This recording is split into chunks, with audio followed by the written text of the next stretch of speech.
அனைவருக்கும் வணக்கம். கேஃபிடி தமிழ் யூடியூப் பக்கத்தில் மீண்டும் உங்களை நான் சந்திப்பதில் எனக்கு மிக்க மகிழ்ச்சி. இன்றைய ஒரு பதிவுல வந்து நான் பேசக்கூடிய ஒரு விஷயம் என்னன்னா, ஷேர்கள் அப்படின்னு நம்ம சொல்றோம் இல்லைங்க. இந்த ஷேர் வந்து எப்போலாம் ஏறுது, அதாவது பங்குச்சந்தையில இந்த பங்குகள் எப்போலாம் ஏறுது அப்படின்றத பத்தி நம்ம தெரிஞ்சுக்கலாம். அதை விட முன்னாடி முதல் முறையாக நம்ம யூடியூப் சேனலான கேஃபிடி தமிழ் யூடியூப் பக்கத்தை நீங்க பார்த்துட்டு இருக்கீங்கன்னா, மறக்காம நம்ம வீடியோஸ் எல்லாம் லைக் பண்ணுங்க. நம்ம யூடியூப் சேனலை சப்ஸ்கிரைப் பண்ணுங்க. நம்ம வீடியோஸ் எல்லாம் உங்க நண்பர்களுக்கு, உறவினர்களுக்கு ஷேர் பண்ணுங்க. அவங்களுக்கு கூட வீடியோஸை லைக் பண்ண சொல்லுங்க. நம்மளுடைய யூடியூப் சேனலை சப்ஸ்கிரைப் பண்ண சொல்லுங்க. உங்களுக்கு ஏதாவது கருத்துக்கள் இருந்தால் கமெண்ட்கள் வழியாக கூட நீங்க தெரிவிச்சுக்கலாம்னு சொல்லிட்டு இந்த பதிவை நான் ஆரம்பிக்க போறேன். இப்போ வந்து பங்குச்சந்தையில வந்து ஏறுவதற்கான காரணங்கள் என்னன்றத தான் இந்த வீடியோல நம்ம தெரிஞ்சுக்க போறோம். நெறைய காரணங்கள் இருக்கு. ஒண்ணொண்ணா நம்ம டைம் வேஸ்ட் பண்ணாம தெரிஞ்சுக்கிறதுக்கு முயற்சி எடுப்போம். முதல் விஷயம் என்னன்னு பார்த்தீங்கன்னா, அந்த பங்குச்சந்தையில இருக்கக்கூடிய ஒரு கம்பெனியோடைய கச்சா பொருட்கள் அப்படின்னு சொல்லக்கூடிய ரா மெட்டீரியல் காஸ்ட் கம்மியாச்சுன்னா, அந்த எந்த உடைய ரா மெட்டீரியல் காஸ்ட் கம்மியாகுதோ, அந்த கம்பெனிக்கு வந்து அது ஃபேவரபுளா இருக்கும். அது வந்து அதிகமான உற்பத்தி பண்ணும். அதன் மூலமாக லாபம் பெருகும். பெறுகிற லாபத்தினால பங்குகள் மேலயும் கூட அது இம்பாக்ட் இருக்கிறதுனால, அது கூட ஏறுறதுக்கான சான்சஸ் இருக்குன்ற ஒரு விஷயம். லீகலான ஒரு விஷயங்கள் லிட்டிகேஷன் போட்டிருக்கலாம். ஏதாவது கேஸ் போட்டிருக்கலாம் கம்பெனி சார்பா. அந்த கம்பெனி சார்பான கேஸ்ல ஒருவேளை கம்பெனி வெற்றி பெற்றுச்சுனாலும் நல்ல ரெப்புடேஷன் கிடைக்கும், நல்ல பேர் கிடைக்கும். ஏன்னா மீடியால கூட அத பத்தின பேச்சுக்கள் இருக்கிறதுனால, அந்த கம்பெனியுடைய பங்குடைய அ விலை வந்து ஏறுறதுக்கான வாய்ப்புகள் இருக்குன்றது ஒரு விஷயம். எந்த விதமான போரும் இல்லாம அ சாந்தமா இருக்கு ஒரு நாடு அப்படின்ற பட்சத்துலயும், அதே போலவே உள்நாட்ல வந்து எந்த விதமான கலவரங்களும் இல்லாத ஒரு நாடா இருக்கு அப்படின்றப்போ கூட பங்குச்சந்தையில அதோடைய பாசிட்டிவ் இம்பாக்ட் கிரியேட் ஆகும். மக்கள் மத்தியில நம்பிக்கை வரும். அதனால வந்து பார்த்தீங்கன்னா, முதலீட்டாளர்கள் பணத்த வந்து ஷேர்ல போடுறதுனால ஷேரோட விலை வந்து ஏறுறதுக்கான வாய்ப்புகள் இருக்கின்ற ஒரு விஷயம். ஒரு கம்பெனி வந்து புதுசான ஒரு பேட்டன்ட் பண்ணியிருக்காங்க. புது இன்வென்ஷன் புதுசான ஒரு கண்டுபிடிப்பு பண்ணியிருக்கு அப்படின்னா கூட அந்த கம்பெனியுடைய பங்குடைய விலை வந்து ஏறுன்ற ஒரு விஷயம். அதே போலவே சில பொருட்கள பத்தி அரசாங்கம் வந்து சில தடைகள கொண்டு வந்தா, அங்க வந்து பார்த்தீங்கன்னா, சப்ளை குறையும், டிமாண்ட் அதிகரிக்கும். அந்த பொருட்கள் வாங்குறதுக்கான டிமாண்ட் அதிகரிக்கிறதுனால கூட கம்பெனியுடைய ஷேருடைய வேல்யூ வந்து ஏறுறதுக்கான வாய்ப்புகள் இருக்குன்ற ஒரு விஷயம். இதுக்கு அடுத்தது வந்து என்னன்னு பார்த்தீங்கன்னா, பொலிட்டிக்கல் ஸ்டெபிலிட்டி. அரசியல்ல வந்து பார்த்தீங்கன்னா, ஒரு விதமான ஸ்டெபிலிட்டி இருக்கு.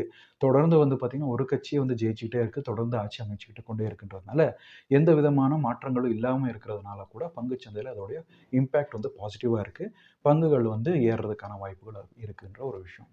அதே வேள வந்து இன்னொரு விஷயம் என்னன்னு பார்த்தீங்கன்னா, வானிலை அறிக்கையில மழை அதிகமா வந்து வருது. இந்த மான்சூன் சீசன்ல அப்படின்றப்போ கூட பங்குச்சந்தைக்கு அது வந்து ஃபேவரபுளா இருக்கு. பங்குகள் விலை அதிகரிக்கும்ன்ற ஒரு விஷயம். அக்ரிகல்ச்சரல் ப்ரொடியூஸ் விவசாய துறையில வந்து பார்த்தீங்கன்னா, விவசாயத்தில வந்து நெறைய வந்து இந்த வாட்டி உற்பத்தி அதிகமாயிருக்கு அப்படின்றப்போ, ஜிடிபில வந்து அதனுடைய மதிப்பு அதிகமாகும். தேசத்துடைய ஜிடிபில. அதற்கு வழியாக கூட பார்த்தீங்கன்னா, பங்குச்சந்தையில ஃபேவரபுளா வந்து பார்த்தீங்கன்னா, இந்த விவசாயத்துக்கு சார்ந்த தொழில்கள் என்னென்ன இருக்கோ, கம்பெனிகள் என்னென்ன இருக்கோ, அது டெக்னாலஜி கம்பெனி ஆகட்டும், ஃபெர்டிலைசர்ன்னு சொல்லக்கூடிய ரசாயன உறவுகள் என்ன இருக்கோ, அ உரங்கள் அப்படின்னு சொல்றோம் இல்லையா? ரசாயன உரங்கள வந்து உற்பத்தி செய்யும் நிறுவனங்கள், ஃபெர்டிலைசர் கம்பெனிஸ்கள் இருக்கிற அந்த ஷேர்ஸ் வேல்யூ கூட அதிகரிக்குன்ற ஒரு விஷயம். அதே போல வந்து பார்த்தீங்கன்னா, ஃபிஸ்கல் டெஃபிசிட் குறைஞ்சிருச்சுன்னா, நம்ம தேசத்துடைய அதாவது வரவு செலவுன்னு பார்க்குறப்போ, அந்த வரவு செலவுடைய எல்லை, அதாவது வந்து பார்த்தீங்கன்னா, அதோடைய டிஃபரன்ஸ் என்ன இருக்கும்? அந்த டிஃபரன்ஸ் அமௌண்ட் என்ன இருக்கும்? அந்த தொகை என்ன இருக்கும்? அது குறைஞ்சிருச்சுன்னா கூட பங்குச்சந்தைக்கு அது பாசிட்டிவா இருக்கும் நியூஸ். அதே போலவே பங்குகள் வந்து ஏறதுக்கான வாய்ப்புகள் இருக்கின்ற ஒரு விஷயம். ஃபாரின் இன்ஸ்டிடியூஷனல் இன்வெஸ்டர் வெளிநாட்டில இருக்கக்கூடிய முதலீட்டாளர்கள் நம்ம இந்தியன் பங்குச்சந்தையில பணத்த வாங்குறாங்க. அதே போலவே ஃபாரின் டைரக்ட் இன்வெஸ்ட்மென்ட் எஃப்டிஐன்னு சொல்லக்கூடிய ஃபாரின் டைரக்ட் இன்வெஸ்ட்மென்ட் வந்து அதிகரிச்சாலும் கூட பங்குச்சந்தை வந்து அது பாசிட்டிவா போகும் பங்குச்சந்தையில பங்குகளினுடைய விலை கூட ஏறும்ன்ற ஒரு விஷயம். இம்போர்ட், எக்ஸ்போர்ட்டுக்கு சம்மந்தப்பட்ட சில தீர்மானங்கள் வந்து அரசாங்கம் எடுத்துக்கொண்டு அது ஃபேவரபுளா இருந்துச்சு பிசினஸுக்குனால கூட பங்குகளுடைய விலை ஏறும் அப்படின்ற ஒரு விஷயம். அதே போல வந்து பார்த்தீங்கன்னா, அ இன்ஃப்ளேஷன் அதாவது விலைவாசி வந்து குறைஞ்சிருச்சுனாலும் கூட, அது வந்து பங்குகளுக்கு வந்து ஃபேவரபுளா இருக்கும் அப்படின்ற ஒரு விஷயம். அப்புறம் வந்து பார்த்தீங்கன்னா, கம்பெனிகளுக்கு குடுக்கக்கூடிய கடன் என்ன இருக்கும்? கம்பெனியுடைய கடன்ல தள்ளுபடி பண்ணிருச்சு அரசாங்கம்னாலும் கூட, அந்த கம்பெனிகளுடைய ஷேருடைய வேல்யூ வந்து ஏறும். அது வந்து பங்குச்சந்தையில வந்து பார்த்தீங்கன்னா, ஒரு பாசிட்டிவான இம்பாக்ட் கிரியேட் பண்ணும் அப்படின்ற ஒரு விஷயம்.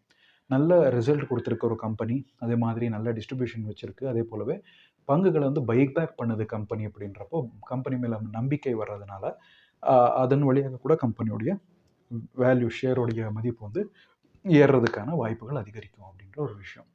இதெல்லாம் அப்பாற்பட்டு வந்து பார்த்தீங்கன்னா, தொழிலாளர்கள் ஏதோ ஏதோ ஒரு வகையான ஸ்ட்ரைக்குகள் பண்ணியிருந்தாங்க. அந்த ஸ்ட்ரைக் எல்லாம் நிறுத்திட்டு வேலைக்கு திருப்பி போறாங்கன்றப்போ கூட, அந்த தொழிலாளர்களுக்கு அவங்களுக்கு தேவைகளை வந்து பூர்த்தி செஞ்சிருச்சு கம்பெனின்றப்போ கூட அது பாசிட்டிவான ஒரு ரியாக்ஷன் கிரியேட் பண்ணும். அதன் மூலமாக கூட பங்குகளுடைய விலை ஏறதுக்கான வாய்ப்புகள் இருக்குது. அதே போல வந்து பார்த்திங்கன்னா போட்டியாளர் கம்பெனிகள் என்ன இருக்கோ அதுக்கு வந்து ஏதாவது லாஸ் ஆயிடுச்சுன்னா கூட இந்த போட்டியாளர் கம்பெனி லாஸ் ஆகுறதுனால இந்த உற்பத்தி செய்யக்கூடிய ஒரு கம்பெனி, அதாவது அந்த போட்டிக்கு இருக்கக்கூடிய ஒரு கம்பெனி என்ன இருக்கோ அதுக்கு ஃபேவரபுளாக இருக்கிறதுனால அந்த ஃபேவரபிள் கம்பெனிக்கு வந்து அதோடைய ஷேர் வந்து ஏறும் அப்படின்ற ஒரு விஷயம்.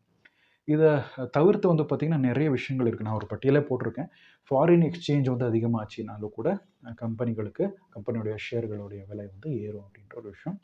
அதே போலவே இண்டஸ்ட்ரியல் ப்ரொடக்ஷன் அப்படின்னு சொல்லக்கூடிய ஒரு இண்டெக்ஸ் இருக்குது. இண்டஸ்ட்ரியல் ப்ரொடக்ஷன் இண்டெக்ஸ் வந்து பாசிட்டிவாக இருந்தாலும் கூட கூட ஷேர்கள் வந்து பாசிட்டிவாக போகும், பங்குகள் வந்து மேலே போகும், விலை வந்து ஏறும் அப்படின்ற ஒரு விஷயம். அதுக்கப்புறம் வந்து பார்த்திங்கன்னா கவர்மெண்ட்டுடைய இம்போர்ட் எக்ஸ்போர்ட் பாலிசியை வந்து கம்பெனிக்கு ஃபேவரபுளாக இருந்தால் கூட ஏறும் அப்படின்னு சொல்லிட்டு இருந்தேன். அதுக்கு அடுத்தது வந்து பார்த்திங்கன்னா பிஸ்னஸுக்கு ஏற்ற மாதிரி சில அறிவிப்புகள் வந்து அரசாங்கம் செஞ்சு அது ஃபேவரபுளாக இருந்துச்சுன்னா கூட அந்தந்த துறை சார்ந்த கம்பெனிகளுடைய பங்குகள் வந்து அதிகரிக்க வாய்ப்புகள் இருக்குது அப்படின்ற ஒரு விஷயம்.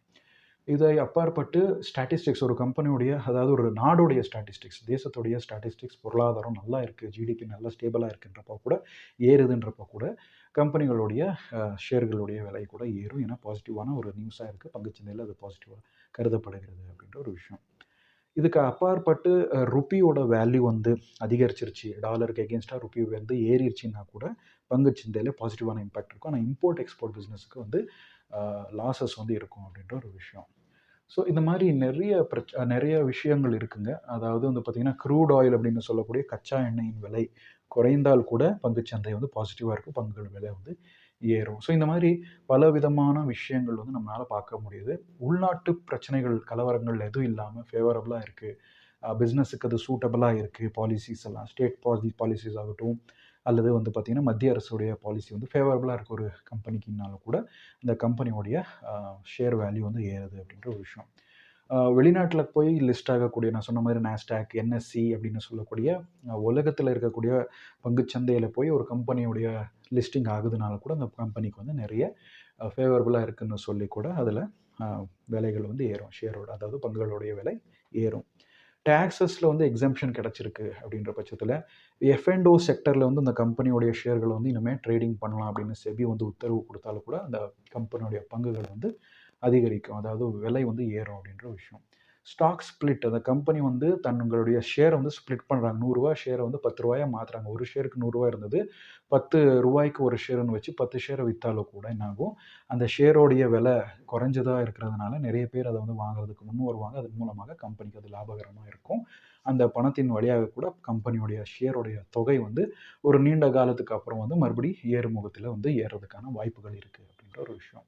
மர்ஜர் ஆகுது, ஒரு கம்பெனி வந்து ஒரு சின்ன கம்பெனியை பெரிய கம்பெனி உள்வாங்குதுன்றப்போ அந்த சின்ன கம்பெனியுடைய ஷேர் பெரிய கம்பெனியுடைய ஷேராக மாறுது. அதன் மூலமாகவும் வந்து பார்த்திங்கன்னா அது ஃபேவரபுளாக இருக்கும். அந்த கம்பெனியுடைய ஷேர் மர்ஜாக இருக்கக்கூடிய அந்த பெரிய கம்பெனியோடைய வேல்யூ அதிகரிக்கும். அதே போல் பிஸ்னஸ் எக்ஸ்பேன்ஷன் பண்ணுது, பிஸ்னஸ் புது செக்டரில் போகிறதுனால கூட பங்குச்சந்தையில் அதுக்கு ஏற்ற மாதிரியான மாற்றங்கள் இருக்கும். அந்த கம்பெனியோடைய ஷேர் வந்து அதிகரிக்கும் விலை அப்படின்ற ஒரு விஷயம்.